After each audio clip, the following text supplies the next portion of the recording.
three tapas, the three forces of destiny. During our lifetime, we occasionally suffer from unfortunate circumstances, accidents, and illnesses that appear to strike us by chance through no fault of our own.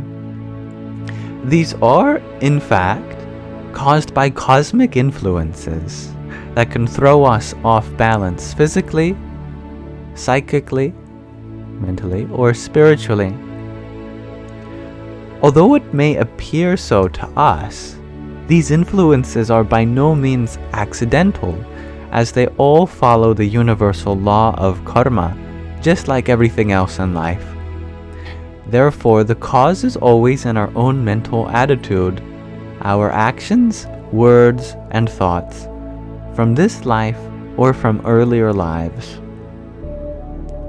Generally, we do not have bad intentions, but unfortunately, all too often, the way we act is due to a lack of knowledge and awareness.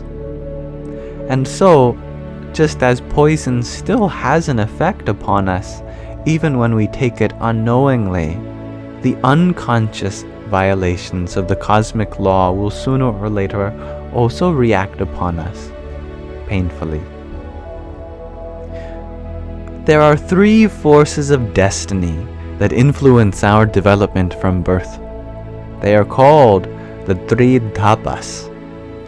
Three meaning three, and tapas literally meaning heat, but in the figurative sense, hard discipline.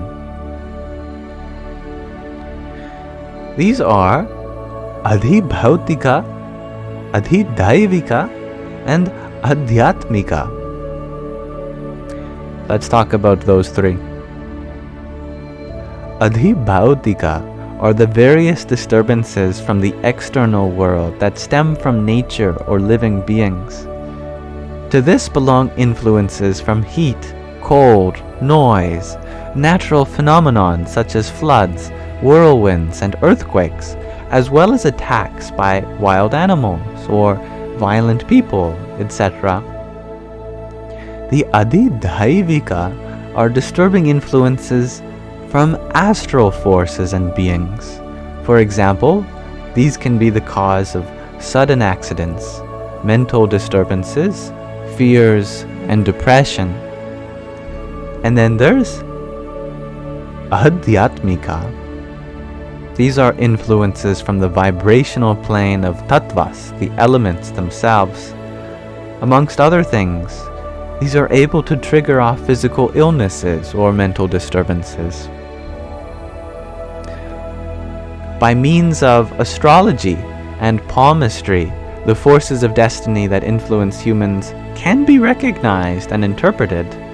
It is not just the lines on the palms of the hands that reveal to the expert which forces of fate and influences are effective and active within a person, but also numerous other characteristics such as the wrinkles on the forehead and cheeks, around the eyes and mouth, on the soles of the feet, the shape of the nose, and also the way of walking, posture, and physique. Yogis have researched these signs in their meditations. They named them ratna, jewels in the body. We are able to lessen the disturbances from adhibhautika through certain precautions such as protective walls, padlocks, bolts, etc. However, these measures are ineffective against the forces of adhidaivika and adhyatmika. Just as you could be in a perfectly safe house, but still feel depressed or anxious. We can only protect ourselves against these through prayer, mantra, and shat sampatti. That's a new word for me. The 6 treasures. Let's talk about those 6 treasures. The shat sampatti. Hidden within us lies 6 very special abilities that help us overcome the influence of the 3 tapas and the barriers of mala, vikshepa, and avarana, which were the 3 spiritual obstacles we talked about last time. What do these treasures consist of, and how can we find them? To discover them requires keen self-observation and training of the consciousness. First, we must find out what prevents us from discovering these inner friends and helpers. Namely, we are hampered by the 4 inner foes: Kama, passion; Krodha, anger; Moha, delusion; and Lobha, greed. Moha, delusion, lays the foundation stone for Kama, Krodha, and Lobha, for passion, anger, and greed. Delusion is the main cause of our mental, psychic, or physical suffering and our attachments. It is the reason for depression, fear, jealousy, and sadness. Attachment is always connected with fear. Even when we are happy in the present moment, the fear of losing that which we believe is absolutely necessary for our happiness sits deeply within us. The attempt to safeguard and increase our possessions strengthens and nurtures passion and desires within us. The fear of loss leads subsequently to the eruption of anger, jealousy, and hostility. Naturally, we should look after and care about our possessions. Certainly we should love and take care of our children, partner, and friends. But it is important to respect the freedom of everyone, to make no one dependent upon us, and also not to become dependent upon anyone. Attachment is like the spider's web that holds us firmly and stifles us. Please do not misunderstand me. I am not saying that we are not allowed to own things, or that we should leave our family and friends. Completely the opposite. With all my heart, I wish everyone a prosperous and happy life. But we should not forget that after death we cannot take even 1 coin with us, and that all worldly relationships are temporary. Now, through the practice of yoga and following ethical principles, we are able to purify the 4 anthakarans that we described: the manas, mind; buddhi, intellect; ahankara, ego; and chitta, consciousness. To overcome false attachments and other qualities mentioned above, and to transform their destructive energy into the good. Thus prepared, we can start to raise Shatsampati, the 6 treasures, into the daylight. Finally, what are those 6 treasures? Shama, Dhamma, Shraddha, Titiksha, Uparati, and Samadhana. Let's talk about those 6. First of all, Satchampati is one of the 4 principles of Jnana Yoga, the yoga of knowing wisdom. The other 3 principles are Viveka, differentiation between reality and unreality; Vairagya, worldly dispassion, desirelessness, renunciation; and Mumukshutva, striving after liberation. Shama is the inner silence and calmness. We achieve this as we withdraw the mind and senses from the bustle of the external world and focus on the inner self. We possess 10 sense organs. Through the 5 senses of knowledge, known as the Gyanendriyas, the ears, eyes, tongue, nose, and skin, we receive impressions from the external world.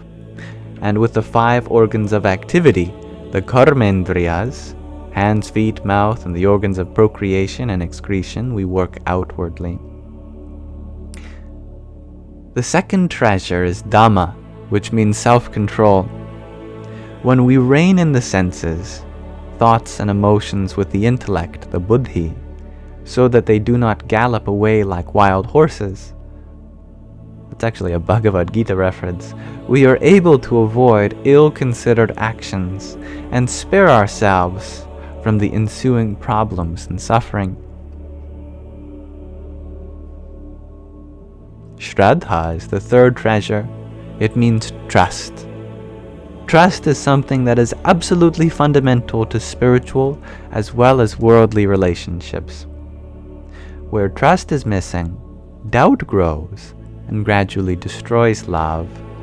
Doubt is like sand in a salad. A salad that has grains of sand mixed with it is inedible, even though it may still appear to be delicious. Therefore, remove your doubts and begin to trust. Who should you trust? Yourself, first of all. Many people have lost their self-confidence. Through the rediscovery of your inner treasures, you also regain your self-confidence. Next, have faith in your path and purpose, so that nothing and no one can undermine it or dissuade you in any way. The way to perfection requires unconditional trust. Once you have decided upon a path, do not allow yourself to be discouraged by difficulties.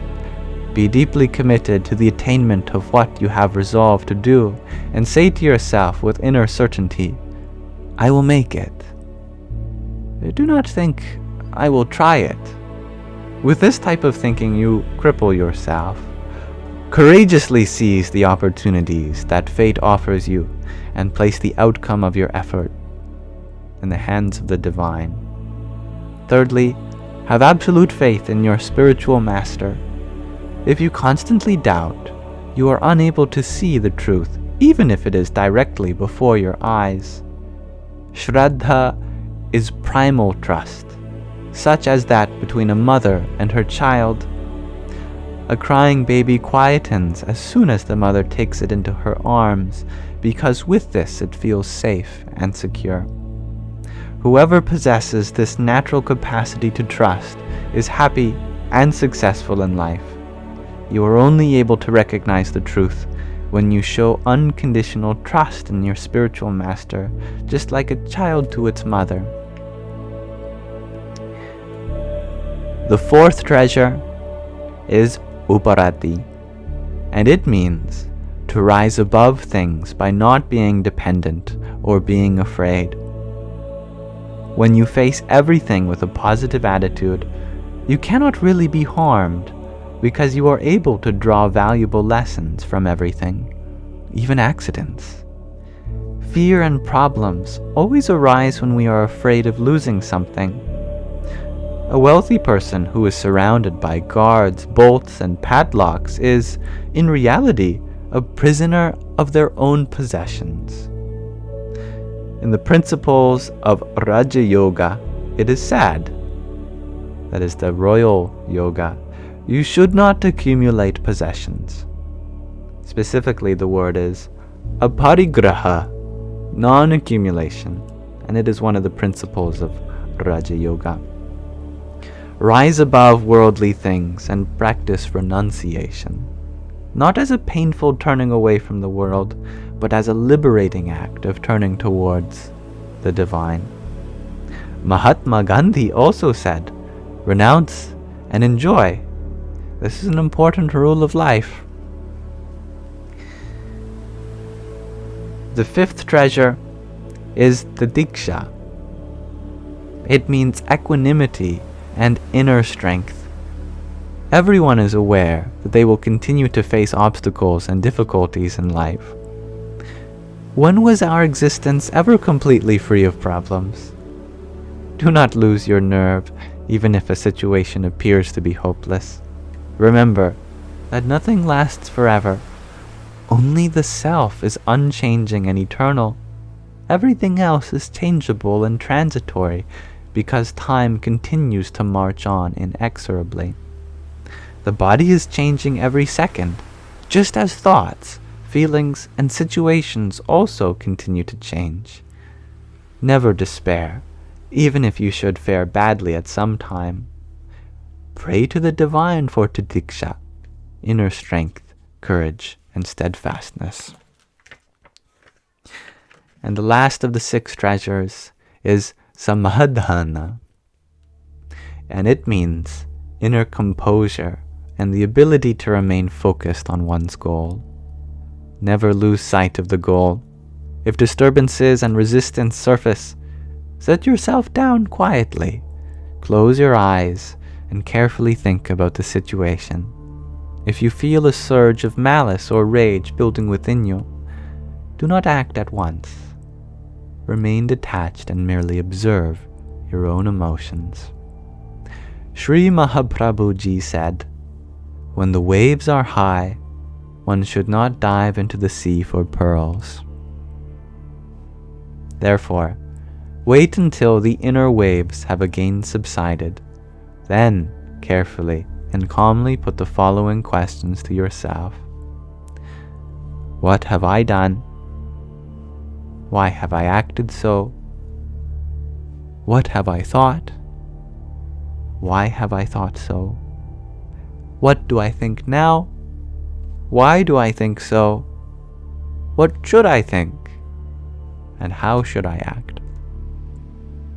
Then ask yourself, how important was it? Why was it so important? Or, was it all important? What have I lost? Have I really lost anything? And was it of importance for my eternal happiness? You can never lose what is important for eternal happiness. Therefore, in reality, you have lost nothing. And the second philosophical aspect of Samadhana is to reflect on the sense and reason for existence. Who has created this world, and for what purpose? Where do I come from, and where do I go to? What is reality, and what is unreality? What is my purpose in life?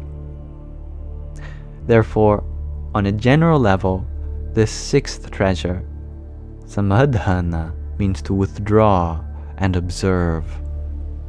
When the inner waves have quietened, we can dive deeply within ourselves. Only in this way are we able to recognize the truth, the reality, and understand the sense of all difficulties and sufferings. When we are able to withdraw the mind from external things, we can connect with the higher consciousness within ourselves and know the answers to all our questions. My master, Paramhans Swami Maheshwarananda, points out how we can get in touch with the higher consciousness in the bhajan, which is a devotional song that I assume has been translated. So I don't know the rhythm or melody, if it even comes through in this translation, but I'll try my best.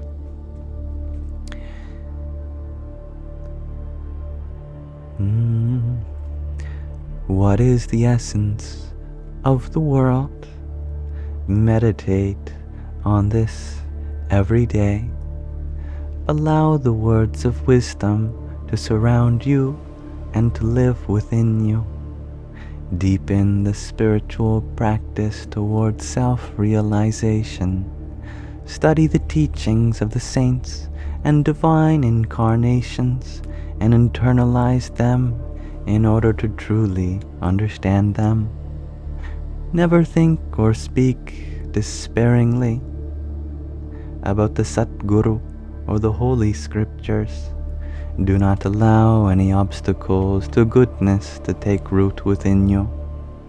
Write good books for the benefit of the world. Give happiness and joy to all beings. Consider the effects of your action before you decide on the action. Remove yourself from the bonds of bad habits. Do not retreat from the power of your weakness, but act against it courageously. Harbor no doubts about God or the Satguru. Trustingly accept the words of your master and realize them.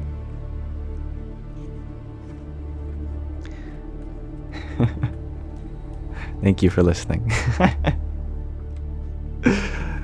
So those are the 6 treasures to counteract the 3 forces of destiny and the 3 spiritual obstacles. That was a long and very explanatory. So if you ever need to listen back to this, you're always welcome. As of course, I'll upload the readings to my Yamsox Lives YouTube channel. And if you notice in the description, there are chapters for every topic that arises during any of these videos, so you can navigate thoughtfully to them. Thank you for listening.